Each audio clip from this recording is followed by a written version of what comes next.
बिस्मिल्लाहिर्रहमानिर्रहीम। अस्सलाम वालेकुम व्यूअर्स, वेलकम टू खाना और सजाना विद अतीका। एक नई और मज़ेदार सी रेसिपी के साथ आपकी खिदमत में हाजिर। आज मेरे किचन में बन रहा है 7 कप बर्फ़ी। बहुत ही मज़ेदार ये स्वीट डिश है और बहुत ही इजीली तैयार हो जाती है। इसको 7 कप केक भी कहा जाता है। बहुत ही कम इंग्रेडिएंट्स के साथ बहुत ही मज़ेदार सी बर्फ़ी आप अपने घर में आसानी से तैयार कर सकते हैं। तो चलें, मैं आपको बता देती हूँ कि 7 कप बर्फ़ी बनाने के लिए हमें इंग्रेडिएंट्स कौन कौन से चाहिए। मैंने यहाँ पर 1 कप के करीब दूध लिया है। 2 कप के करीब हम इसके अंदर चीनी का इस्तेमाल करेंगे। आप चाहें तो आप चीनी की जगह शक्कर का इस्तेमाल यानी कि ब्राउन शुगर का इस्तेमाल भी कर सकते हैं। 1 कप के करीब इसके अंदर देसी घी जाएगा।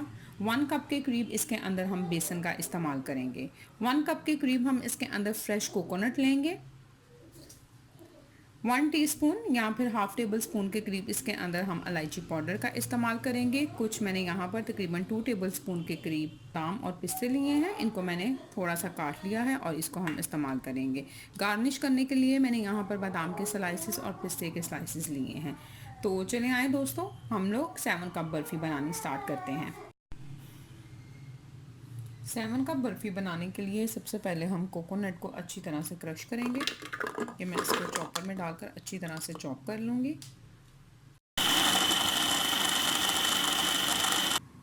ये देखेंगे हमने कोकोनट को अच्छी तरह से चॉप कर लिया है। अब हम 7 कप बर्फ़ी बनानी स्टार्ट करते हैं। जी, तो 7 कप बर्फ़ी बनाने के लिए सबसे पहले हम यहाँ पर बर्तन में 1 कप के करीब बेसन ऐड करेंगे।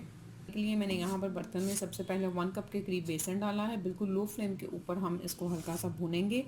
बेसन का कलर चेंज नहीं होना चाहिए। हल्की सी जब खुशबू आनी स्टार्ट हो जाएगी तो तब हम इसके अंदर देसी घी ऐड करेंगे। बिल्कुल लो फ्लेम के ऊपर ध्यान रहे कि आपने इसको ब्राउन नहीं करना, ये जले बिल्कुल भी मत। जी, तो ये मैंने बेसन को भून लिया है। तकरीबन 2 से 3 मिनट लगे हैं इसको। हल्की हल्की खुशबू आना इसमें से स्टार्ट हो गई है। अब मैं इसके अंदर 1 कप के करीब देसी घी ऐड करूँगी। ये मैंने इसके अंदर 1 कप के करीब देसी घी ऐड किया है। देसी घी ऐड करते हुए तकरीबन मैं 2 से 3 टेबल स्पून के करीब देसी घी इसमें नहीं डालूँगी। ये 2 से 3 टेबल स्पून के करीब देसी घी हम इसके अंदर बाद में ऐड करेंगे। फ्लेम को मैंने हल्का सा मीडियम लो के ऊपर किया है और हमने इसको अच्छी तरह से मिक्स कर लेना है कि बेसन के कोई भी लम्प्स वगैरह या गुठली वगैरह इसके अंदर बाकी नहीं रहनी चाहिए। एक स्मूथ सा टेक्सचर जो है वो बन जाए। इसको हम अच्छी तरह से मिक्स करेंगे। ये देखें, ये मैंने बेसन को देसी घी में अच्छी तरह से मिक्स कर लिया है और ये स्मूथ सा टेक्सचर हमारे पास आ गया है। अब हम इसके अंदर चॉप किए हुए ड्राई फ्रूट्स ऐड करेंगे और इसके साथ ही साथ जो कोकोनट हमने चॉप की थी उसको भी हम इसके अंदर ऐड कर देंगे। ये मैंने इसके अंदर पिस्ता, बादाम और ये कद्दूकश की हुई गिरी जो थी वो ऐड कर ली थी। इसको अब हम अच्छी तरह से मिक्स करेंगे। फ्लेम मैंने मीडियम लो की हुई है। मीडियम लो फ्लेम के ऊपर हम इसको अच्छी तरह से मिक्स करेंगे। ये देखें, मैंने ड्राई फ्रूट को और बेसन को अच्छी तरह से मिक्स कर लिया है। ये अच्छी तरह से सारे जुड़ चुके हैं। अब हम इसके अंदर 1 कप के करीब दूध ऐड करेंगे। फ्लेम को हम दोबारा से लो करेंगे। फ्लेम मैंने लो कर दी है। इसके अंदर हमने दूध ऐड किया और दूध ही ऐड करने के बाद इसके साथ ही साथ हम इसके अंदर ये 2 कप के करीब चीनी भी ऐड कर देंगे। फ्लेम को मैंने दोबारा से लो कर दिया है। अब हम इन तमाम चीज़ों को अच्छी तरह से मिक्स करेंगे।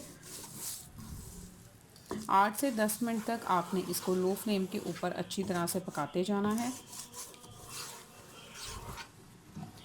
8 से 10 मिनट तक लो फ्लेम के ऊपर आप इसके अंदर चम्मच हिलाते जाएं और अच्छी तरह से इसको पकाते जाएं ताकि चीनी इसके अंदर अच्छी तरह से मिक्स हो जाए। इन तमाम चीज़ों को मिक्स करने के साथ ही साथ मैं इसके अंदर इलायची पाउडर भी ऐड करूँगी।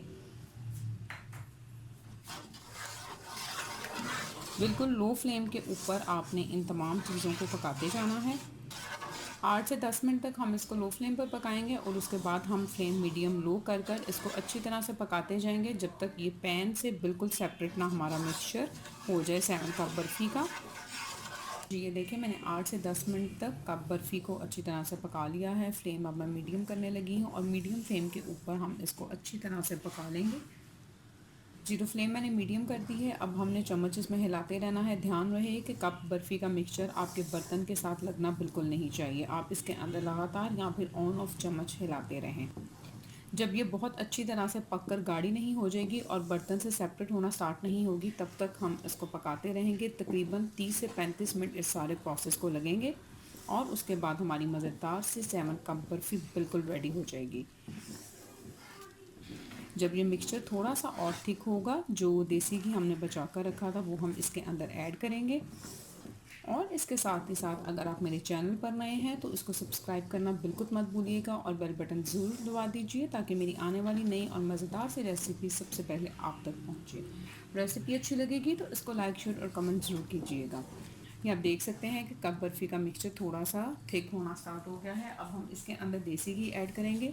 देसी घी ऐड करते हुए आपने चम्मच इसमें मुसलसल हिलाते जाना है और जो 2 टेबलस्पून हमने बचा कर रखे थे उसको भी आपने एकदम से नहीं ऐड करना। ये पहले हम थोड़ा सा इसमें देसी घी ऐड करेंगे। ये तकरीबन हाफ़ टेबल स्पून के करीब मैंने इसमें ऐड किया है और हम इसमें चम्मच हिलाते रहेंगे। जब ये इसमें अच्छी तरह मिक्स होगा तो तकरीबन 2 से 3 मिनट के बाद हम इसके अंदर थोड़ा सा और ऐड कर देंगे।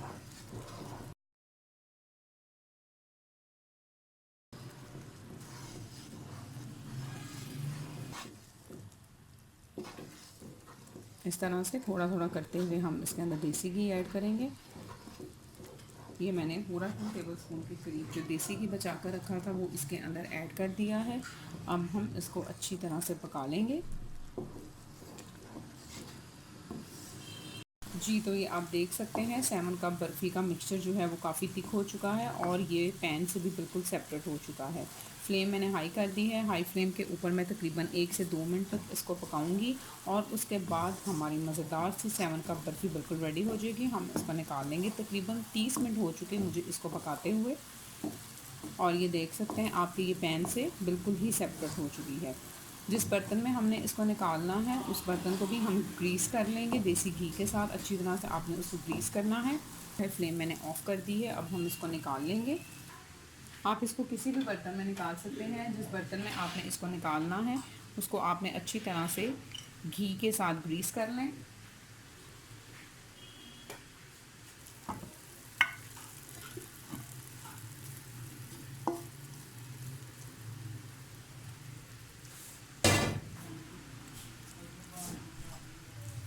ये हम इसको अच्छी तरह से किसी भी चम्मच की मदद से इसको हम अच्छी तरह से सेट कर लेंगे। चम्मच को देसी घी से ग्रीस किया है और इस चम्मच के साथ मैं इसको अच्छी तरह से सेट करूँगी।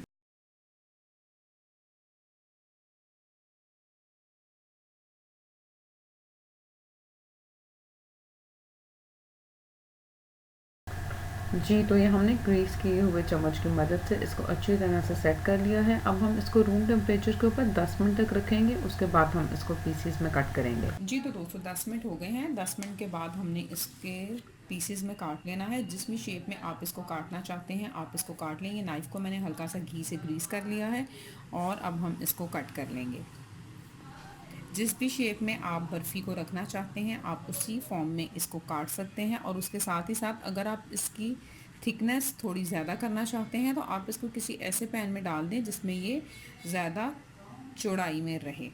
इस तरह से करते हुए हमने इसके पीसेस काट लेने हैं।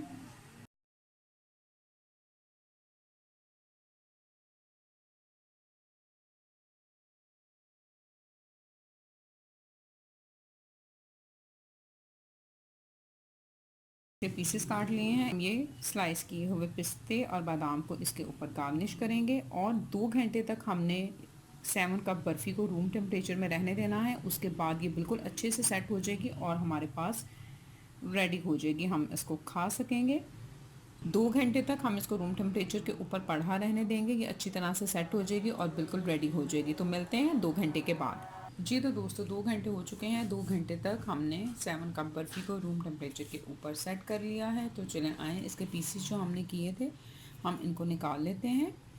आप इसको ज़रूर ट्राई कीजिएगा। बहुत ही मज़ेदार बहुत ही सॉफ्ट ये बनती है। ये आप देख सकते हैं। इसको इस तरह से हम प्लेट में निकालते जाएंगे। आप इसको ज़रूर ट्राई कीजिएगा।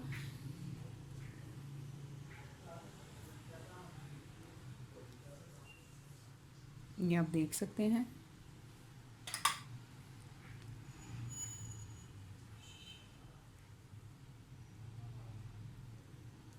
बहुत मज़ेदार ये बनी है, बिल्कुल बाज़ार की बर्फ़ी वाला टेस्ट आ रहा है। आप इसको ज़रूर ट्राई कीजिए। अपना बहुत सारा ख्याल रखिएगा। फिर मिलूँगी इंशाल्लाह एक नई और मज़ेदार सी रेसिपी के साथ। तब तक के लिए thank you very much and अल्लाह हाफ़िज़।